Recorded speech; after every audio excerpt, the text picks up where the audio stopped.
Well, fucking done. This is done.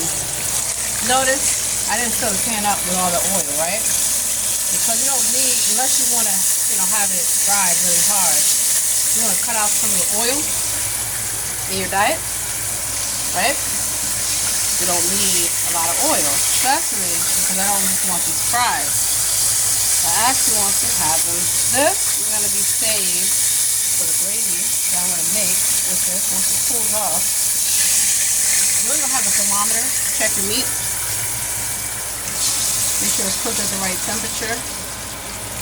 We'll get these little crispies out. Why? Because it's good for gravy. Yeah, so a good way to recycle oil.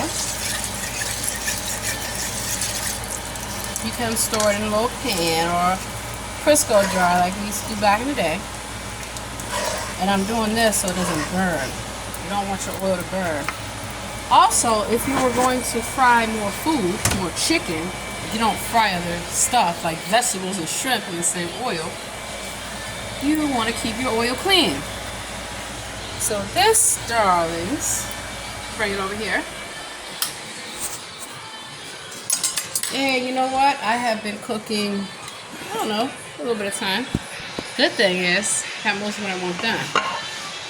Pyrex. Red hot. There is nothing worse than tasting food that doesn't have seasoning, that's not well coated, nice herbs. I did not over salt my chicken. If salt is the first thing that you taste in somebody's food, it's because they don't know how to cook. You really don't need a whole lot of salt.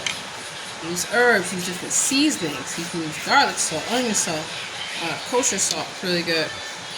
Just be careful. You don't want one flavor to overpower the other, right?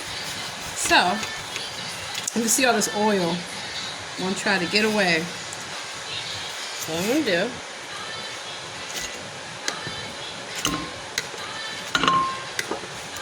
I didn't fry them all the way, but I fried them enough so that way they have that crispy coating. They're going to cook the rest of the way. So, I don't have my thermometer with me, but normally what I do is make sure that the meat has reached the right internal temperature before you start another process. I love cooking methods that have more than one process to them, you know?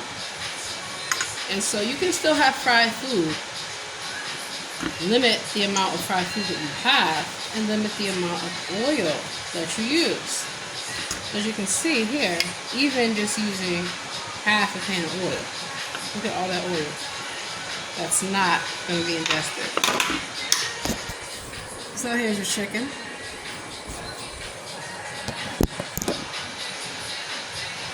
Frank's Red Hot Sweet Chili. I tell y'all, buy different sauces and marinades. You save time.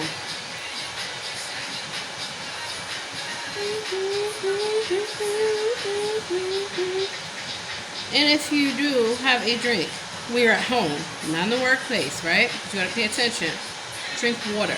That's the only time I double fist any drinks. If I have a beer, which I had earlier, I make sure that I drink water. So 1 cup of water per drink, good ratio. Stops your blood alcohol level from reaching a high level of intoxication because alcohol hits the bloodstream very fast, which is why you should always eat. So, and they say fried foods are good, which they are. But don't just make that the only thing. Eat and drink water as you go along, and you'll have a great night. Alright.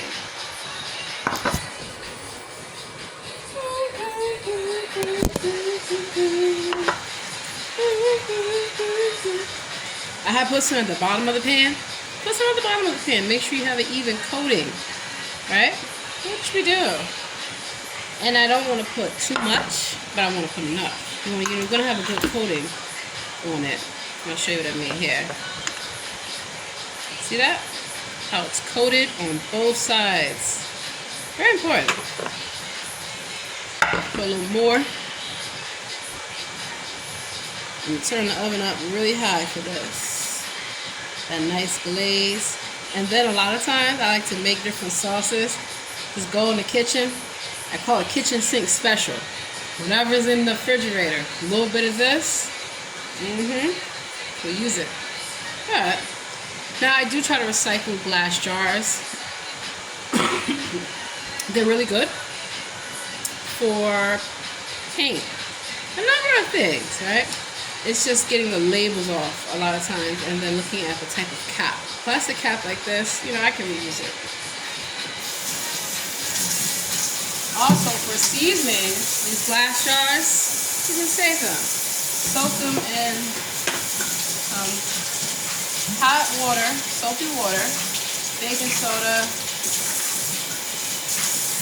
Ajax, that kind of thing. Those labels come right off.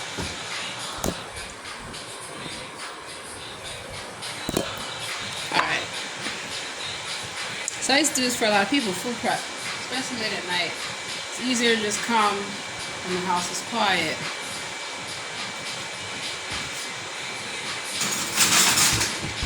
In the oven it goes. I'll let that oil cool off. Half of it is going to be used to make gravy. The other half, I'm going to use it for some vegetable stock that I got to make. So that's how you can reuse things without letting it sit on the drain. without pouring it down the drain, which you're not supposed to do. Without dumping it outside. And without letting it go to waste. Now people don't realize, now oil that you're keeping, come on, use it for a few days. No bad. And please, don't be like Popeyes. Frying shrimp and everything in the same oil. Fish, the whole nine. It's disgusting. Also, someone can have cross-contamination. If you notice, always good to keep your sink clean. That's why I keep the spray and everything. So each time, especially dealing with poultry and meat and stuff like that, you want to sanitize all the time. Do not wait till the end of your shift. So you can avoid cross-contamination. A number of things. Also, never ever wear your street clothes in the kitchen. Yes, I just went to a few stores, but you know what? I took all those clothes off, made sure I washed and scrubbed my hands, tied up my hair. I prefer, if you can, try to take a shower. If I've been sweating out all day, absolutely. It's very important that your kitchen is clean and that you are clean. You don't realize that people, their spirits, they transfer. Their feelings, the whole nine, transfers into food. It transfers. That's why you can't let everyone do your hair. That's why I ain't a real fucking hairdresser. You'd be surprised. You'd be fucking surprised. Alrighty. So, I remember people used to say back in the day, you could use canned food and put your food on top of the cans. Do not do that. You can damage the cans. You can damage what's inside the cans. And you won't break my soul. To everybody, you won't break my soul. What is all this story from?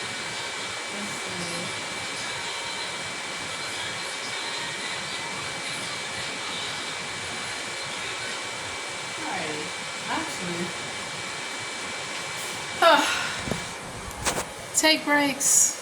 Yeah, it's always important to take breaks. A lot of times working in the kitchen, working in a bakery, they don't want you to take a break. Are you kidding me? What's wrong with people? That's the problem. Micromanaging people, treating them terrible. No wonder they won't come to work. No wonder they don't want to be bothered. And I'll give you a tip too. Always cut this off. Keep your food and your drink away from the area that you're preparing food. You don't want cross-contamination. You're going to sit down and have your meal. Take your jacket off. Gonna go outside and smoke. Take your jacket off. That's the thing. And that's when I like the fact when I can let down my hair. You'd be surprised. People are shocked. They didn't know. Under that chef hat and that chef jacket and those baggy pants and all that, just how beautiful I am. That's why I go to the gym and work out. Like, stay healthy. Very important. Also, leftovers, right? Say you make pasta. Like I tell a lot of young people, you don't have to make a huge thing of pasta and just use it for one thing. You can use it for multiple things. So this is fettuccine. I had some homemade marinara with some mushrooms and some Italian sausage meatballs that I made. Well, I'm tired of eating that, right? Who wouldn't be? So the rest of the sausage is like, 3 meatballs left. And the pasta, I just used up the last of the basil pesto alfredo sauce that I had.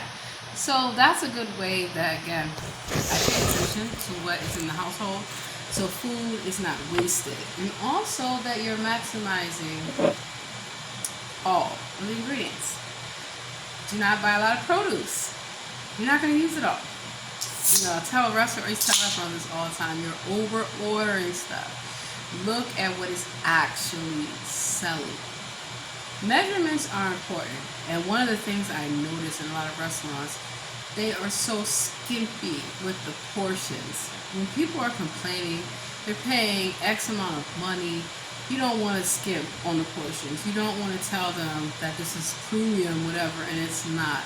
Because people that are used to that, they're going to call it out and they're going to know. And I do not have time for that foolishness whatsoever. So, if the executive chef makes a mistake, he needs to own that.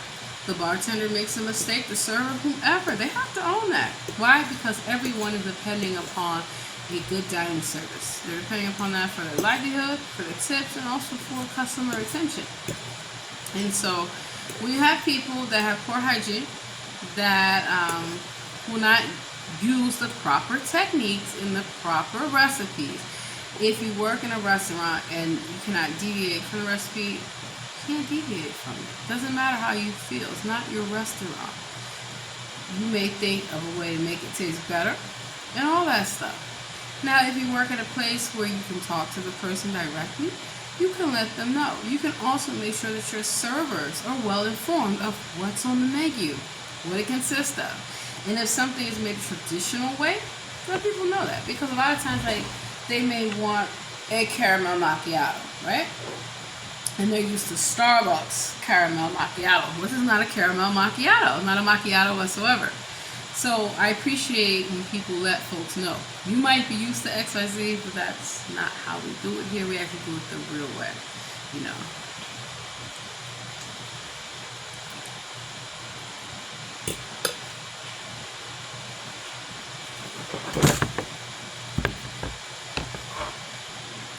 Also, Lone River. Yeah, I've represented this company. You have all these fucking shirts. Anyway. Set a timer. Set a timer on your phone. Let me bring that light over here. Or set a timer on the stove. Do not leave everything to memory. Do not walk away from your food. Oh my God. I've seen people just start cooking and just walk completely away. What are you doing? One time I seen a lady set herself on fire, Jan. You're so fucking funny. You scream, what do I do? What do I do? And they're like, that's not funny, but you don't get it. They call themselves a chef. OMG.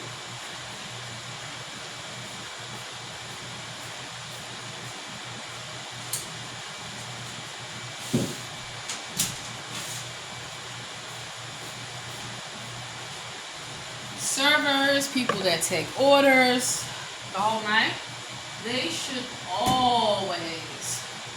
always confirm with the guest. Here we go. Do they have any allergens, right? It's time to take a smoke break. And the reason why you want to do that, you don't want people to get sick. Like if they have a gluten sensitivity, celiac disease, a number of things. And also, know the menu. Don't tell customer, you don't know, you've never eaten anything. That is a time, where you shouldn't say things like that. If you expect them to eat there, you expect them to tip you and to trust you. Very important, I tell the kitchen staff all the time. Your health is more important to me. You gotta take a break. Even if You know, a lot of times people, they don't want to take a break because, one, the work will get so backed up because it's short staff, or they're, you know, they don't want to miss any money because a lot of companies will make you clock out for your break. I heard of one company that charges like a mandatory meal. One lady told me she was working in a restaurant and during her break, they would make her work. So that's not a break. You know, no. People need time to relax. Do not bother them. You know, I tell the staff, take off your jacket, go have a nice meal, enjoy yourself. You want to go on your smoke break? And I don't smoke at work. See, that's the difference. I don't smoke at work because I want to set a good example. You know, that's the reality of it. So yeah, I'll go through that long ass fucking shift without smoking 10, 12 hours. Why? Because I know that when I relax, it's going to be even better. You know, and I have to stay focused. So that's the difference between, a lot of people think, oh, you're just a pothead. No. You know, I'm highly focused. More focused than your ass, that's for sure. I get up early every morning. 4 a.m., I'm there. 3 a.m., I am there. That kind of thing. So I do miss working in restaurants and stuff like that. I love talking to people. I love seeing people's creative sides. If you call yourself a chef, you should not be ridiculing people. They tried their best. They tried their best. If they did something that technique-wise is not proper, show them how to do it the right way. You know, the best way to earn the respect of your employees is to work right alongside with them. A lot of people seem to think that being the owner, being the boss, being the manager, whomever, means you sit on your ass and dictate. Who the fuck is going to